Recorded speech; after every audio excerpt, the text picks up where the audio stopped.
कानून से नहीं, नीयत साफ होगी तब नीट का परीक्षा साफ होगी। सवाल कानून का नहीं है,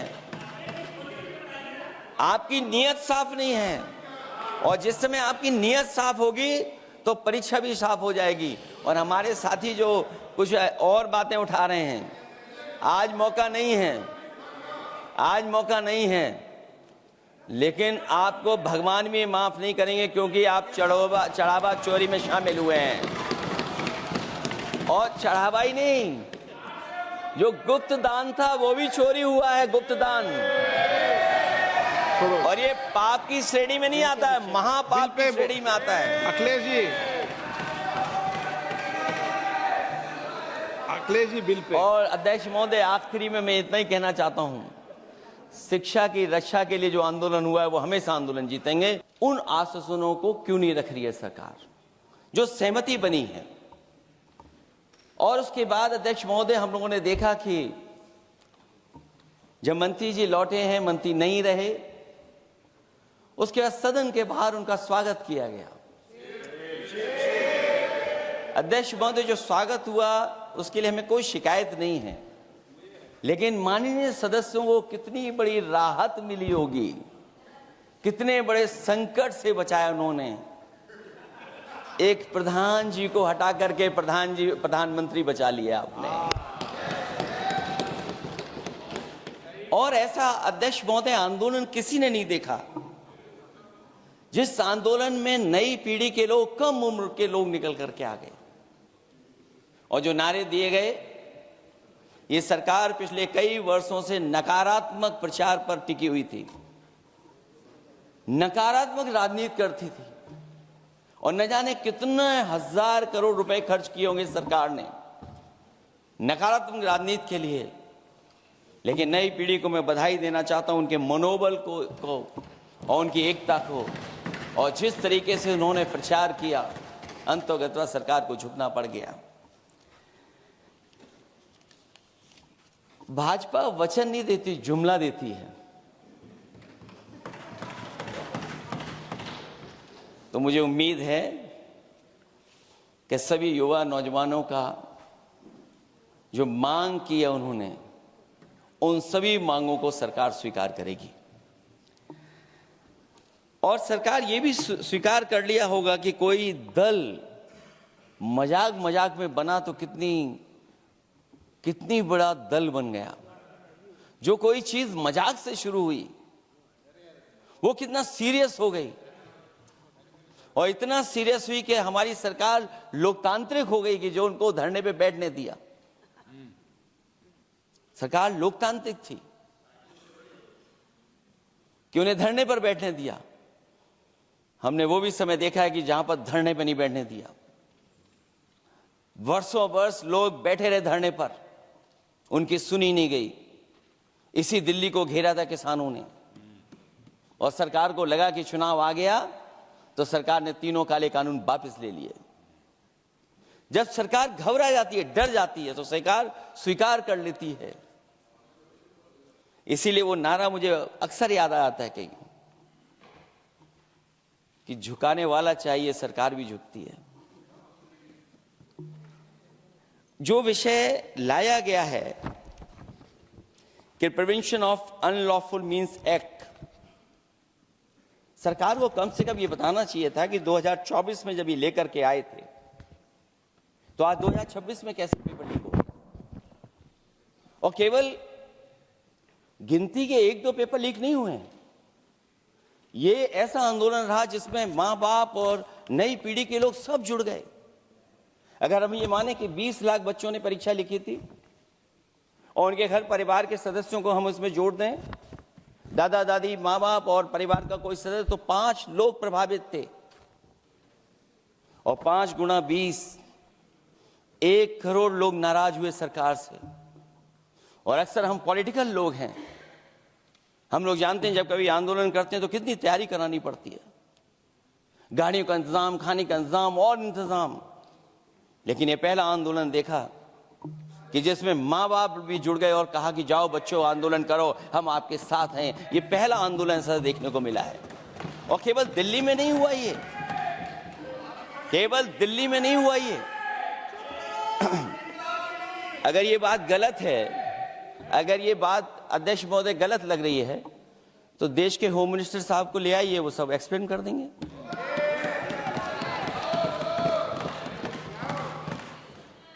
पहला आंदोलन जिसमें माँ बाप ने साथ दिया, क्योंकि परीक्षा से कितना दुखी हैं लोग।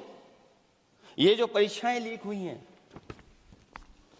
कई महीनों पहले ये किताब बना दी थी, और अध्यक्ष महोदय, जो लोग चढ़ावा चोरी नहीं बचा पाए, वो पेपर लीक कैसे बचा पाएंगे? जो भगवान के दरबार से दान गायब हो गया, दान चला गया, वो लोग पेपर लीक बचाएंगे? किस कानून को, जो कानून पहले बनाया उसी कानून का संशोधन करके लेकर आए? किसकी आंखों में आप धूल झोंक रहे हैं? और अगर कानून से बच रहा होता तो भाजपा की 10 साल की सरकार में 20 परीक्षाएं कैसे लीक हो गई? 20 परीक्षाएं लीक हुई अध्यक्ष महोदय, जिसमें कोर्ट तक जाना पड़ा, उसके बाद परीक्षा रद्द हुई है। दरोगा भर्ती का पेपर लीक हो गया, जूनियर इंजीनियरिंग के भर्ती का पेपर लीक हो गया, ग्राम विकास पंचायत अधिकारी का पर्चा लीक हो गया, नलकूप चालक भर्ती का, यूपी टीईटी का परीक्षा लीक हुआ, और एक बार नहीं हुआ 3 बार पेपर लीक हुआ यूपी टेट का। हाई स्कूल बोर्ड का परीक्षा लीक कर दिया, इंटरमीडिएट की बोर्ड की परीक्षा लीक हुई, इंटरमीडिएट का फिर परीक्षा का लीक हुआ, कई बार हुई, सिपाही भर्ती लीक हुई। आप सोचिए कितनी परीक्षाएं लीक हुई हैं। और नीट परीक्षा कोई पहली बार लीक नहीं हुई, दोबारा लीक हो गई, कानून बनने के बाद लीक हुई। सहायक प्रोफेसर भर्ती लीक है, लेखपाल भर्ती लीक हुई। यूपी जैसे स्टेट, जो सबसे बड़ा स्टेट है, जहां से प्रधानमंत्री चुन करके आते हो, वहां तक पेपर लीक हो जा रहा है। और जो संस्था परीक्षा एग्जामिनेशन करा रही है, वो एनटीए में भी आउटसोर्स कर दिया आपने।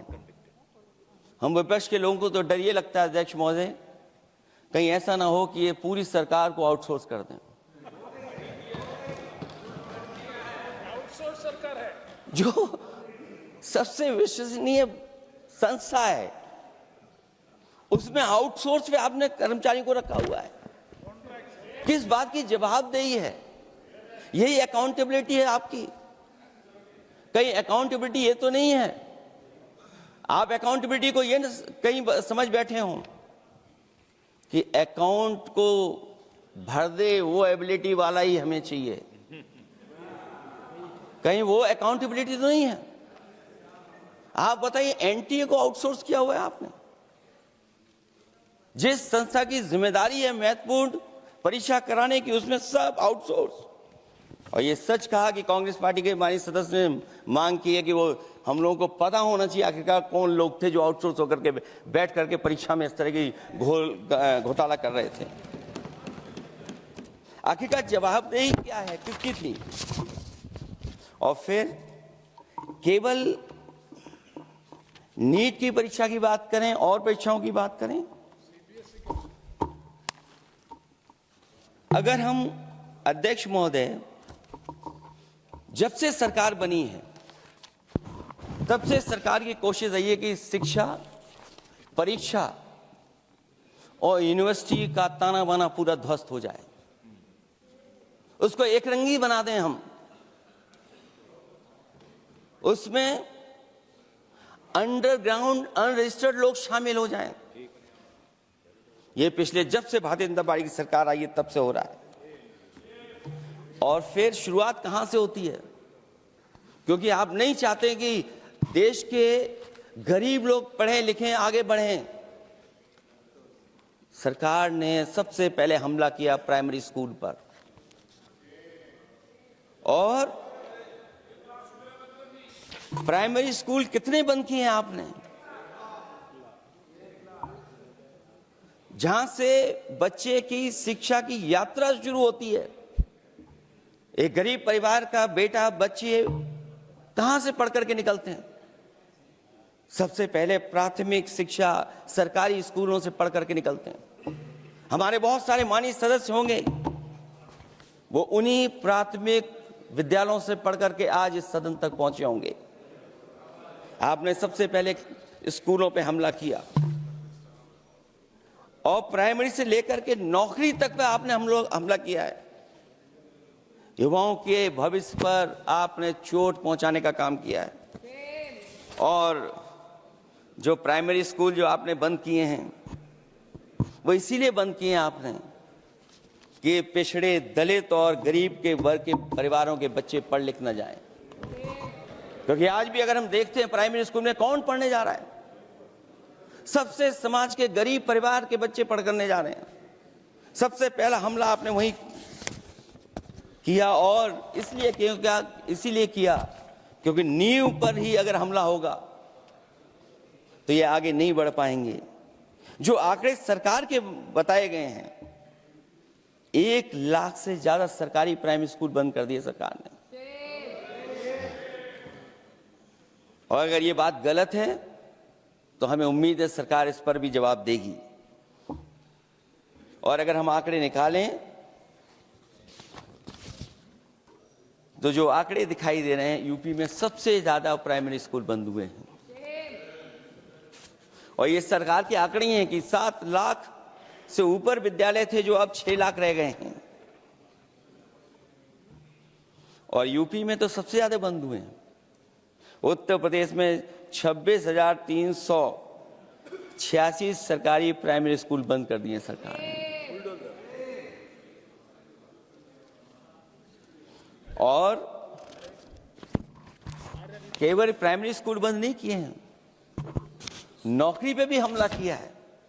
69,000 शिक्षक भर्ती को लेकर के बड़े पैमाने पर घोटाला किया गया। और घोटाला इतना बड़ा है कि वो सभी कोर्टों में गए हैं और पिछले कई वर्षों से आंदोलन कर रहे हैं। कोई स्थान नहीं बचा अध्यक्ष महोदय जहां पर वो शिक्षक भर्ती के लोग न गए हों।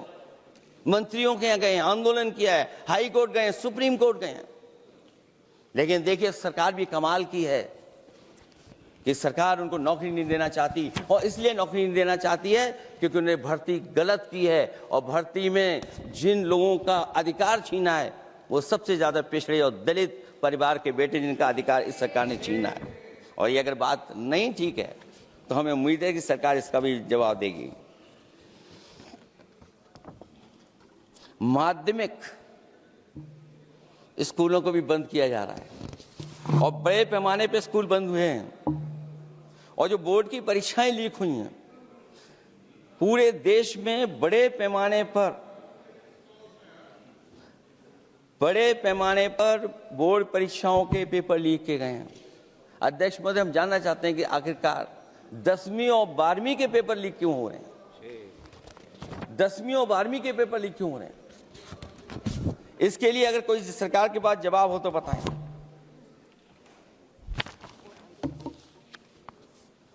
और जो बच्चियों ने जान दी है नीट की परीक्षा में, जब परीक्षा का पेपर लीक हो गया है, अध्यक्ष महोदय, मैं अपनी तरफ से, पार्टी की तरफ से और सभी की तरफ से उन्हें श्रद्धांजलि देता हूं। और हमें उम्मीद है कि सरकार उन बच्चों की मांग मानेगी जिन बच्चों ने ये शर्त रखी है कि उनके परिवार के लोगों को 1 करोड़ मुआवजा दिया जाए।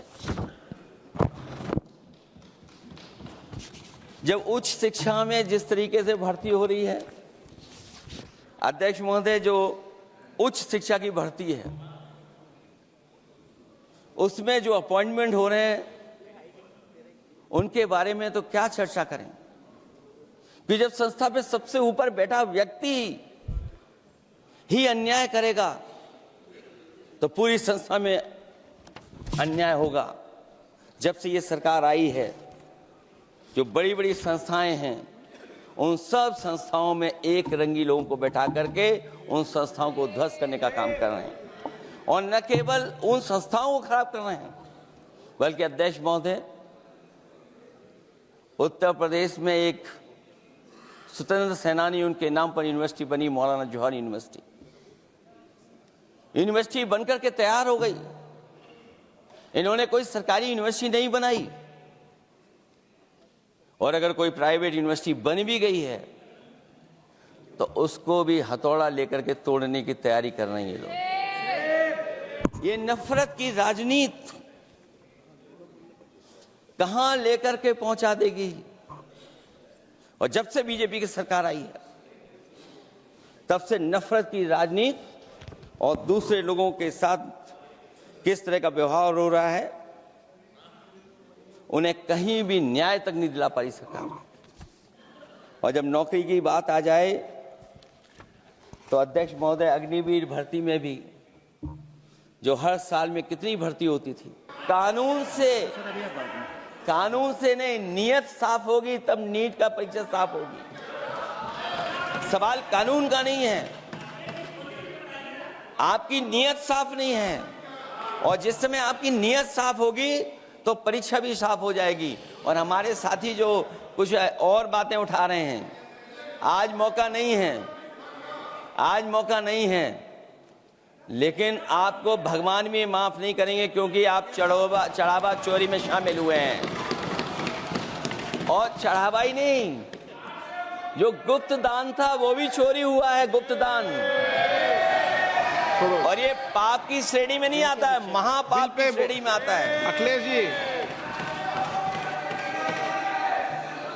Akhilesh ji bill pay. और अध्यक्ष महोदय, आखिरी में मैं इतना ही कहना चाहता हूं, शिक्षा की रक्षा के लिए जो आंदोलन हुआ है वो हमेशा आंदोलन जीतेंगे।